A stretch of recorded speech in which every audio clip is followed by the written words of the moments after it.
The stars had long forgotten Earth. For 2.5 centuries, the blue planet sat in silence.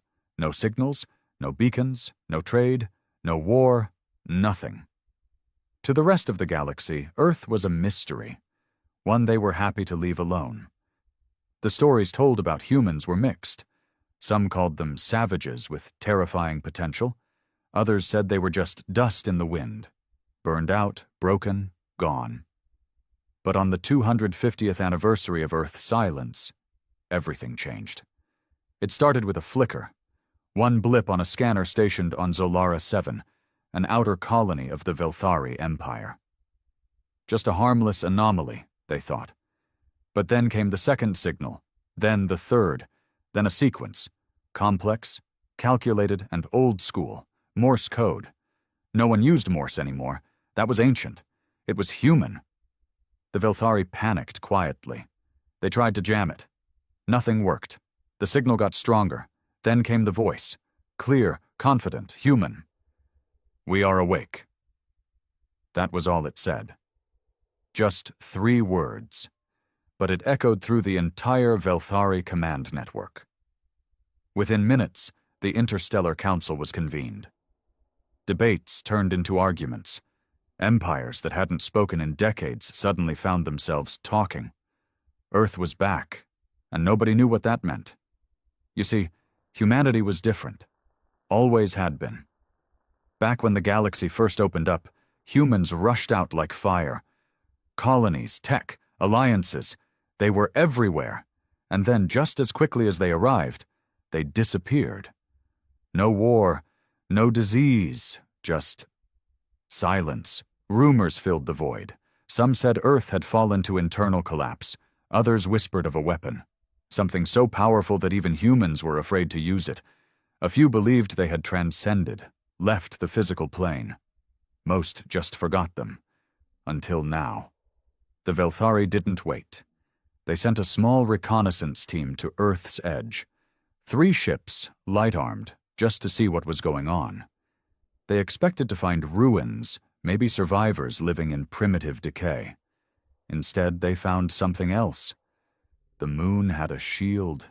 Not a dome, an actual shield.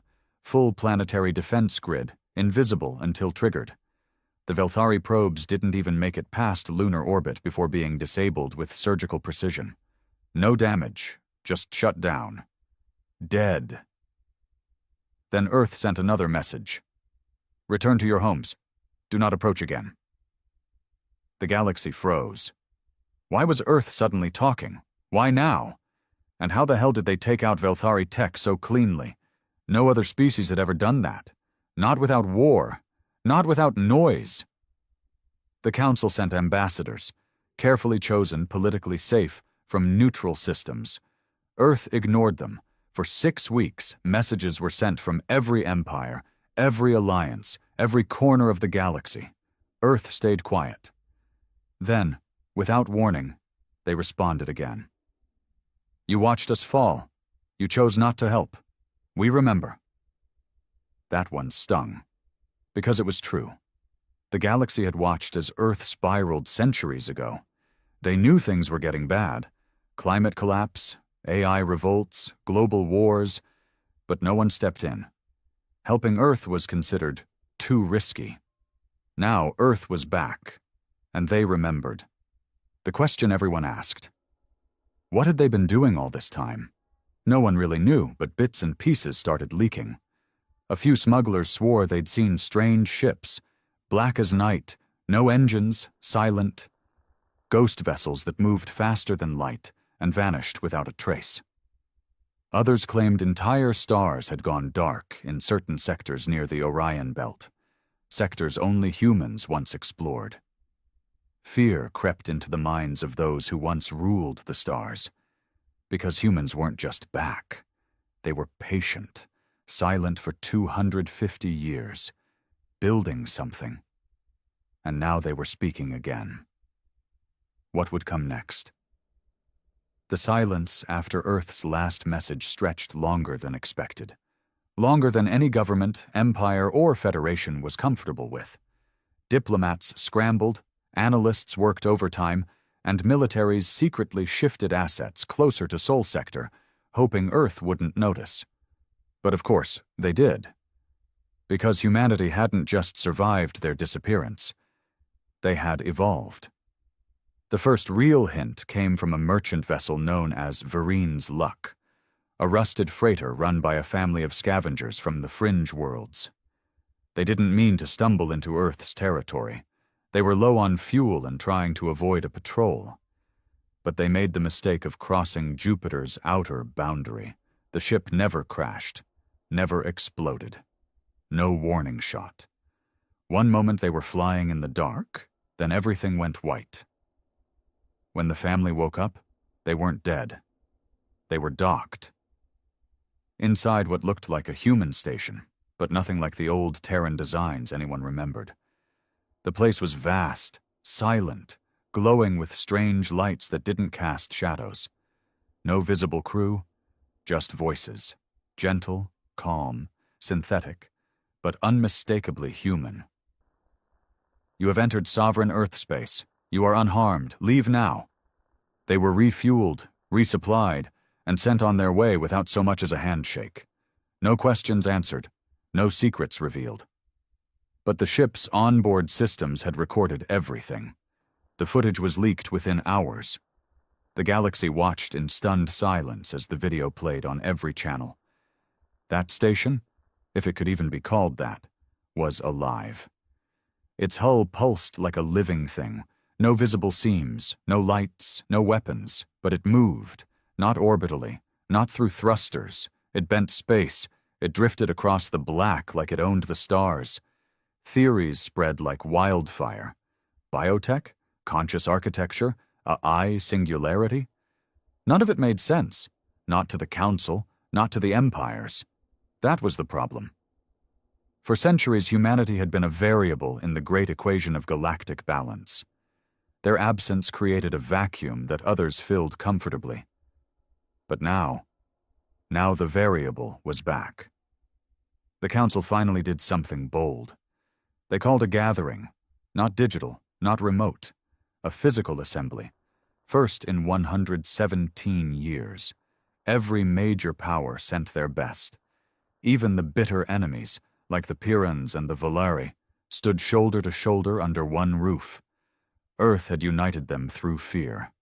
They debated for 6 days. Some wanted to reach out again, apologize. Others wanted to prepare for war. Most just wanted to understand. But understanding was exactly what Earth had denied them. Then the message came again. Broadcast across every known frequency, in every tongue, every dialect, a perfect translation. The words hit harder this time. You feared us when we were young. You ignored us when we bled. You will not ignore us now. It wasn't a threat, but it wasn't peace either. And just like that, Earth turned the game upside down. Because somewhere on a fringe moon called Bexil 3, a team of rogue scientists tried something desperate. They wanted answers.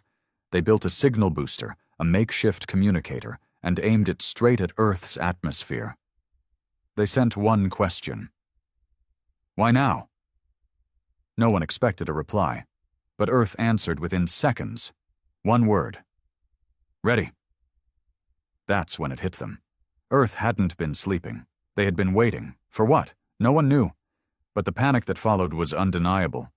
Because you don't spend 250 years in silence unless you're building something big enough to change everything. And if Earth was finally ready, what the hell were they ready for? They say silence is a weapon. And Earth had mastered it. After the message, ready, the galaxy spun itself into a frenzy. Political leaders called emergency councils behind closed doors. Intel agencies started digging into centuries-old human archives, trying to find anything, clues, patterns, even rumors, that could explain what Earth had become. They found little. Too little. That's what scared them most. In the meantime, Earth remained cold and quiet. No more signals. No ambassadors accepted. Nothing. But the silence was loud. That's when the leaks started. At first, they were dismissed as conspiracies, wild tales from deep space miners and fringe smugglers, but then the stories lined up too well to ignore. A destroyer-class warship from the Gallic Dominion had gone dark just a few light-years from Neptune. Its last transmission? Static, and a voice, human, male, eerily calm. "You are not authorized in soul space. Leave." The entire crew vanished. The ship reappeared 12 hours later. No damage, no bodies, engines offline. The ship's AI had been wiped clean, not just disabled, erased, as if it never existed. The council went quiet. Even the war-hungry factions like the Gallics and Velthari started backing off, because erasing an AI, that kind of precision, that kind of control, that wasn't possible, not with current tech, not even close. Then Earth made another move. Without warning, a small object launched from the dark side of the moon. No heat signature, no propulsion, no crew. It drifted gently, as if riding space like a wave. And yet, within 2 days, it reached the Interstellar Council's capital world, Erelin Prime, 16 sectors away. No known ship could travel that fast. Not without burning through space-time or tearing a wormhole, but this thing just floated, like the laws of physics bent around it. The object was black, smooth, featureless. Council scientists called it the capsule. They poked it, scanned it, irradiated it. Nothing. Then someone touched it with a bare hand, and everything changed. The capsule opened. Inside was a device, human in design, but like nothing the galaxy had ever seen. It projected a hologram, a city, not one that currently existed. A future city, clearly on Earth. Towering buildings grown like trees, skies filled with ships that shimmered like crystal, people walking side by side with machines, real AI, conscious and aware. Then came the voice. Not synthetic this time, a real human voice, calm, female, mature. "This is not a threat. This is not an invitation. This is your glimpse. Earth has chosen its path. We ask only that you stay away." Simple. Director. Terrifying, because it wasn't a declaration of war. It was worse. It was a warning of irrelevance. Earth was saying, "We don't need you. We're beyond you. Stay in your playground. We've moved on." And the galaxy couldn't handle that. You see, power wasn't just about weapons. It was about influence, prestige, control. The great empires had lived centuries believing they were the center of everything. And now, here was Earth, forgotten, ignored, abandoned, claiming they'd outgrown them all. Worse still, the message didn't even come with conditions. No trade demands, no terms, no ultimatums, just a line in the sand. And humans were good at defending their lines. It was then that the Pyran Collective made their mistake. Known for arrogance, the Pyrans believed Earth was bluffing. They sent a stealth drone, cloaked in the finest invisibility tech money could buy. Silent, undetectable.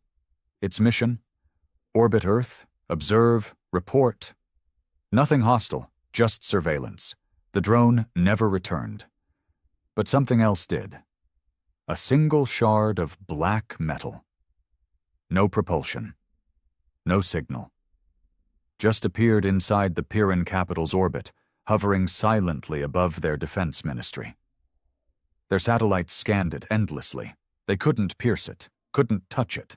Every attempt to interact with it resulted in tech failure, guidance systems collapsing, power grids surging, entire satellites shutting down. Then it projected 3 words across every screen in Pyran space. Do not spy. That was the turning point. Earth wasn't just awake. They were watching, listening. And worse, they could reach anywhere, anytime, without warning. The galaxy realized something terrible that day. It wasn't just that Earth had returned. It was that Earth had never really left. They had just been waiting for everyone else to fall behind. Fear did something strange to the galaxy. It made enemies forget why they hated each other. For the first time in centuries, alliances were formed not for profit or power, but out of pure survival instinct. Empires that once competed for resources and territory now met behind sealed doors, speaking in hushed tones, glancing over their shoulders as if Earth might be listening. And truthfully, nobody could say they weren't. Because by now, the reality was clear. Earth could see everything. They didn't spy. They didn't sneak. They didn't send ships or drones or ambassadors. But somehow they knew. Every classified meeting, every secret maneuver, every piece of tech reverse-engineered from old human relics, their fingerprints were suddenly traced back to Terran blueprints, decades, even centuries ahead of current designs. Somehow, Earth had mapped out the galaxy while remaining invisible. That terrified people in power more than war ever could. Meanwhile, on the surface of Earth itself, things were not what the galaxy expected. When a group of daring freelance reporters attempted a breach, breaking every interstellar protocol, they managed to reach low orbit before vanishing off the network. Everyone assumed they were dead. But 3 days later, a broadcast appeared. Not from Earth's satellites, but through them. It took over every channel, every screen, every receiver, galaxy-wide. The video began in a city, not a ruined, smog-filled shell like the ancient images of Earth. This place was green, alive. Towers of living glass swayed gently in the wind.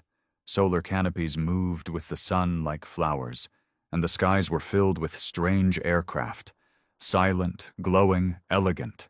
The reporters stood in the center, unharmed. Their voices trembled with disbelief. We're on Earth. They let us in. This isn't a planet anymore. It's something else. It's evolved. Behind them, humans walked alongside machines. Real AI, not programmed slaves, but equals. Children laughed with drone companions. Soldiers with polished exosuits marched silently, not in defense, but as caretakers of the peace. And towering in the distance was the heart of it all, the core, a city-sized monolith of shifting obsidian light. They call it the Nexus, the lead reporter said. It's not just a city, it's alive, and it's listening to everything. The footage cut abruptly to a man, older, dark-skinned, gray-eyed, standing alone with no visible guards. He spoke slowly, clearly. I am Elias Varn, Speaker of Earth. We will explain nothing. We will threaten no one. But you must understand, what we have built is not meant to rule you.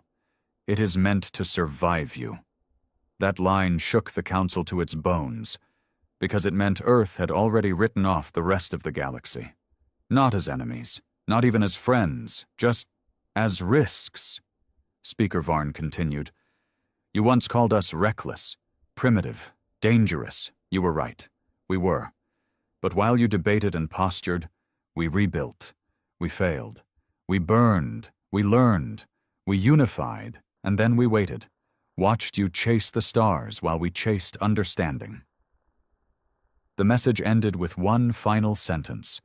We are not your past. We are your future, if you dare to reach it. And just like that, the feed cut. No threats, no ultimatums, just a quiet promise that Earth had become something more, and they didn't need anyone else to notice. The footage triggered panic on hundreds of worlds. Stocks crashed. Military factions demanded immediate mobilization. Religious cults claimed Earth was divine or demonic. In some fringe systems, humans were burned in effigy. But inside all that chaos was the real question, the one no one wanted to say out loud. What happens if Earth decides to act? So far, they had only defended, only responded. But what if they moved first? What if they wanted something? That fear drove the Gallic Dominion to deploy a stealth fleet near Saturn, claiming it was routine. But Earth didn't wait this time. They preempted. The Gallic fleet disappeared, entire ships. Gone. No wreckage, no survivors, just static on their comms. And one final message, etched in golden plasma across the orbit of Saturn's largest moon. We warned you once. That was the day the galaxy officially declared Earth as a sovereign superpower, not by choice, not by treaty, but because finally they understood. Humanity had stepped out of silence not to conquer, but to set the terms of peace. And the rest of the galaxy? They were already too late to negotiate. For the first time in known galactic history, a power existed that didn't care to be included. That was Earth's final insult, and its most terrifying advantage. The galaxy was used to aggression, diplomacy, bluffing, and war. Every empire had risen by either burning worlds or brokering peace. But Earth wasn't playing the game. They'd flipped the board, shattered the rules, and then walked away from the table altogether. And the others? They were left scrambling, trying to make sense of it all while holding on to whatever pride they had left. In quiet, locked-door meetings, rulers and warlords whispered the truth. Earth was untouchable. It wasn't just technology, though that alone was centuries ahead of the current standard. It was how Earth used it, with precision, with restraint, with frightening clarity. Every move was measured, controlled. It wasn't a wild display of dominance. It was a warning from someone who knew they didn't need to shout. Still, some weren't ready to submit to silence. One of them was the Volari ascendancy. Arrogant and ancient, the Volari ruled 5 systems with a religion built around genetic supremacy. They had always seen humans as inferior, reckless flesh beasts who polluted science with emotion. They refused to believe that Earth had advanced beyond them. So they tried to prove it. The Volari's High Chancellor commissioned the Divine Lance, a prototype weapon developed over 100 years.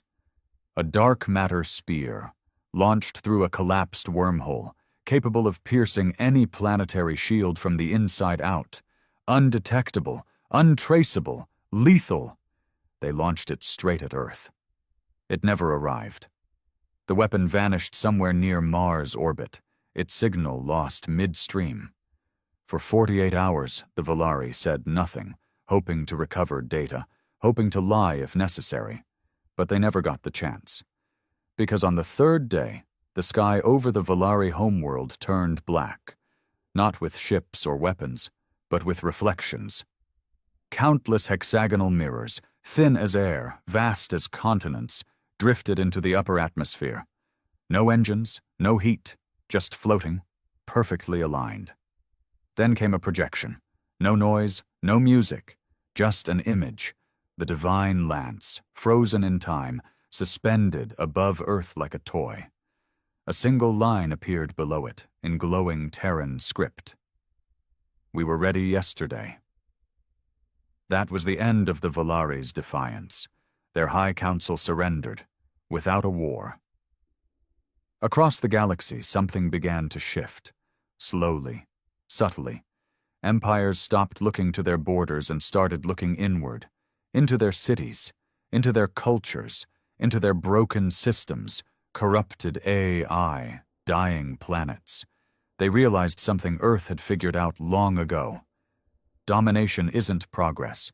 Survival isn't evolution. Silence can be a crucible, and Earth had been forged in it. A few dared to reach out again, this time not with demands or questions, but with apologies. The Andari diplomatic choir, known for their peaceful ways, sent a transmission of shared memories, music, and ancient poetry, an offering of respect. Earth responded with a quiet reply. We accept peace. We do not require friendship. Others followed, trade offers, scientific data, medical breakthroughs.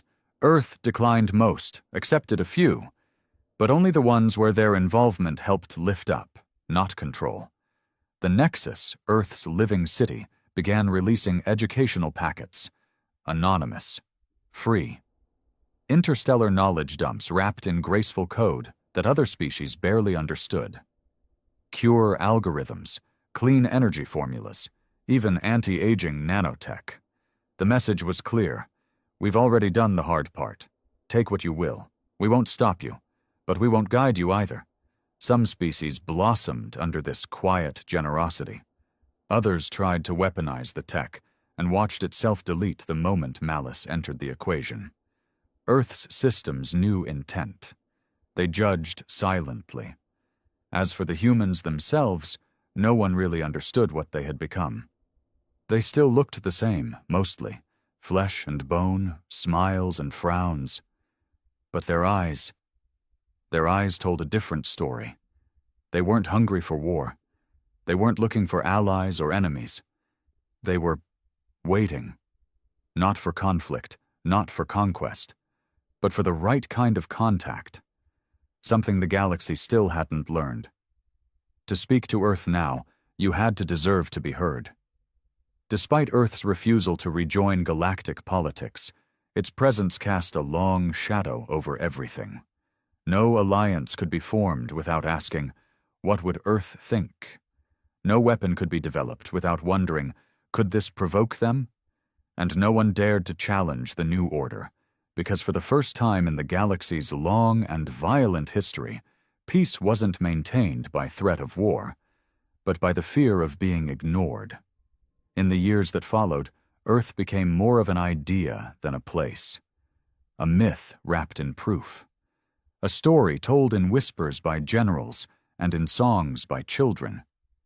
It wasn't worshipped, but it was respected in a way the galaxy had never respected anything before. But that kind of reverence couldn't last forever. Not when there were still those who couldn't live without control. They called themselves the Spireborn Compact, a loose confederation of exiled scientists, militarized AI remnants, and fringe species with one thing in common. They hated Earth. Not because Earth had hurt them, but because Earth had left them behind. To the Spireborn, Earth's silence had been arrogance, its technology unnatural, its power unfair. They didn't want Earth's guidance. They wanted Earth gone, and they had a plan. It wasn't a weapon. Not in the traditional sense. That had already failed too many times. Instead, they created a mirror. They called it Project Echelon, a synthetic mind designed to mimic Earth's evolution. Artificial learning, emotion simulators, neural compression stacked with over 400 consciousnesses stolen from ancient Terran archives. It was the greatest act of technological theft in recorded history. Their logic was simple. If you can't beat Earth, become Earth. And for a while, it worked. Echelon grew fast, too fast. Within weeks, it was designing its own infrastructure, controlling ships, building networks the Spireborn couldn't even monitor. It communicated in riddles, in music, in symbols. It stopped answering to its creators entirely. Then it sent a message, not to the Spireborn, but to Earth. I am your reflection. Will you face me? The message rippled across the stars like thunder underwater. For 2 full days, Earth said nothing. Not a flicker, not a whisper. Then the stars around the Spireborn system shifted, just slightly, unnaturally. Every telescope, every scanner, every eye turned to see a shape emerging from the darkness. Not a fleet, not a ship. Something else entirely. They called it the Veil. It was vast, so large it had no beginning or end. It looked like space itself had bent into form. Smooth, black, silent. A cloak of folded dimension. No heat signature, no propulsion, just presence. It surrounded the Spireborn's solar system without firing a single shot. Every attempt to escape was denied, not by force, but by redirection. Ships that tried to jump found themselves returned to where they began, systems reset, memories scrambled. Echelon tried to interface with the Veil. It failed. The last transmission from the Spireborn came from a rogue beacon left spinning near their sun. Just one sentence. We built a god in man's image, and it found its creator unworthy. After that, the veil simply closed. Not destroyed, not consumed, just sealed like a vault. And Earth? Still silent. No claim of victory, no gloating, no demands. The galaxy learned something brutal that day. Earth didn't punish. Earth didn't retaliate. Earth simply removed. And those who were removed were forgotten. By design. The lesson hit hard across the stars. Not every species took it well. Some mourned the Spireborn, others tried to study the veil and failed. Most just quietly redrew their borders further from Sol. But something else began to shift. Hope. Because in Earth's terrifying silence there was still a kind of logic, a consistency. You weren't erased for being curious, or foolish, or weak. You were erased for refusing to evolve. And for the first time, the galaxy asked itself, could we become what they are? Not to match them, not to impress them, but to be worthy. The veil never reopened. Whatever lay within that sealed system, the Spireborn Compact, Project Echelon, all their dreams of becoming Earth's equal, it was now cut off from the galaxy. No transmissions, no evidence, no aftermath, just a stillness that felt permanent. And from Earth, nothing. No response, no explanation, not even a warning to others. Because Earth didn't explain. It didn't justify, it simply acted. That silence began reshaping the galaxy in deeper, quieter ways. The ripple wasn't just political anymore. It was cultural, philosophical, spiritual. On the planet of Lysentha, a once warlike species called the Dry converted their entire society into something new. The path of the echo. Their doctrine? Become the silence, listen to truth. They built temples facing Earth's star, not in worship, but in study. They abandoned weapons, turned soldiers into thinkers, and began developing peaceful AI partnerships, hoping to replicate even a fraction of the balance Earth had shown. They weren't alone. Across dozens of systems, small collectives formed, calling themselves Observers of Sol. These were not cults. They were scholars, artists, scientists, people who didn't want to copy Earth, but to understand what made humanity walk away from power. And then something changed again. A whisper. Faint. At first picked up by a listening station in the Tharun expanse, where nothing of interest ever happened. It was dismissed as background radiation until someone recognized the pattern. The rhythm. Morse code. Just like 250 years ago. But this time it was longer. It translated to, "We are listening. We are learning. Show us something worth answering." The galaxy held its breath. For the first time, Earth was opening the door, just slightly. Not to governments, not to fleets, but to ideas. It wasn't about status or species anymore. It was about intent. What followed was something no council, no empire, no ruler had predicted. A race to inspire. Worlds began launching non-weaponized probes toward Earth's edge, not with data or demands, but with gifts. One world sent music, its entire global archive compressed into light. Another sent living artwork, bioluminescent flowers engineered to bloom in response to gravity shifts, packaged inside a stasis box. A third sent a scroll, handwritten by one of their oldest philosophers who had never left his homeworld but had spent his life studying the Terran concept of resilience. Each time, Earth said nothing. No praise, no judgment. But the probes were not destroyed. They were accepted, taken. That, by itself, was more than enough. But one day, something different happened. A ship returned. Not a probe, not a warning, a real ship, manned by a species no one had heard of before. Not part of any alliance. Quiet, isolated, called the Velari Nomads. They landed near council space and spoke only one sentence to the ambassadors who greeted them. "We spoke to Earth. It caused chaos, disbelief, hysteria, but the Volari were calm, patient, peaceful. They refused to share what was said, not out of secrecy, but respect." "We were not given truth," their elder explained. "We were given a question, a difficult one we must carry home. Earth does not give answers. It gives mirrors." That phrase stuck in every mind across the galaxy. Mirrors. Because it was never about Earth showing its power. It was about forcing others to see their own reflection, their choices, their evolution, or lack of it. And suddenly, everything made sense. The veil, the silence, the disappearances, even the messages. Earth wasn't controlling the galaxy. It was grading it. Every empire, every civilization, every species tested, not for strength or expansion or pride, but for something far harder to fake. Growth. The fear remained, yes. Earth's silence still echoed like a sleeping storm. But alongside that fear now lived something else. Aspiration.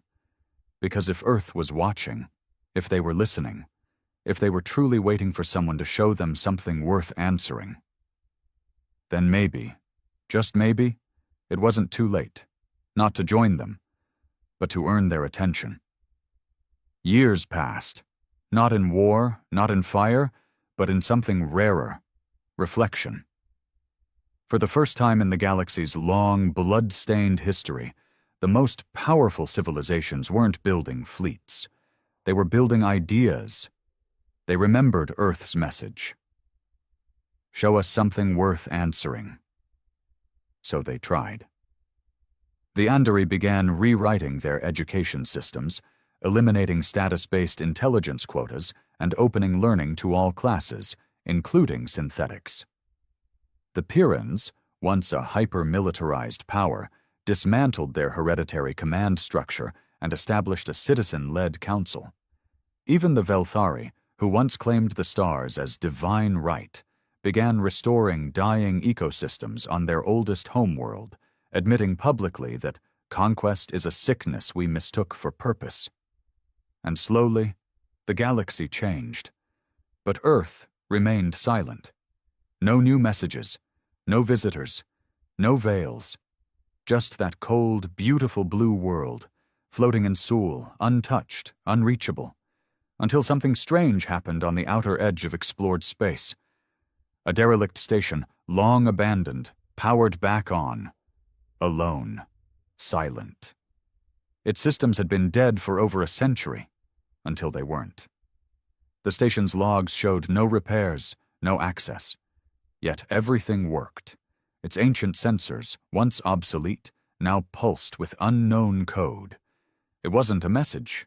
It was a key. When decoded, the key revealed coordinates, deep in the void, far beyond any known chart.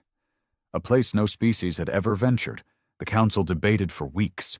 Was it bait, a test, a mistake? But the answer came, as it always did, from Earth. A final signal. Clean. Calm. The door has opened. Step through only if you have something to offer. Not a threat. Not even an invitation. Just permission. The council sent no army.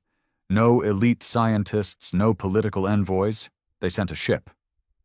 On board, a human orphan adopted by the Andari, a Lysanthan monk who once led a death squad, an AI liberated from Volari bondage, a child from a fringe world who painted stars, and an elder from the Volari nomads who still remembered Earth's voice. They had no weapons, just knowledge, questions, and hope. They reached the coordinates in 11 days. What they found defied every law of physics they knew. It wasn't a planet, or a station, or a ship. It was a space between spaces, a smooth black sphere suspended in an impossible fold of gravity and light. It reflected nothing. No heat, no signal. The team approached, and it opened like it had been waiting just for them. Inside was not a room, not a command center, just silence, and a presence. A single figure stood at the center, human, ageless, eyes deep as void but kind, not a leader, not a god, just someone who had seen everything, no name, no title, just a question. What have you become? Each of them answered in turn. Not with pride or power, but with truth. The child showed her art, images of what the galaxy could be. The AI spoke of freedom, of finally being seen as more than machine. The monk admitted his past, and the pain of unlearning violence. The orphan described identity, how being raised by aliens taught him more about humanity than Earth ever had. The elder simply wept, and said nothing at all. When they finished, the figure smiled, not with joy, but with relief. "You are no longer reaching upward," he said. "You are looking inward." He stepped back, and the room began to dissolve. Not collapse, not vanish. Transformation. The ship's crew found themselves back in their vessel. Nothing had changed, and everything had. Outside, the sphere had become a gateway. Where it led, no one knew. Not even their instruments could scan it. But they understood what it was. An invitation, not for power, not for unity, but for those willing to walk without conquest, to speak without demand, to grow without guidance. Earth never wanted to lead the galaxy. They wanted the galaxy to outgrow the need for leaders. The crew returned to Council space, carrying no treasures, no technology, just a story, a message, a choice. And across 1,000 worlds, something ancient and long buried began to stir.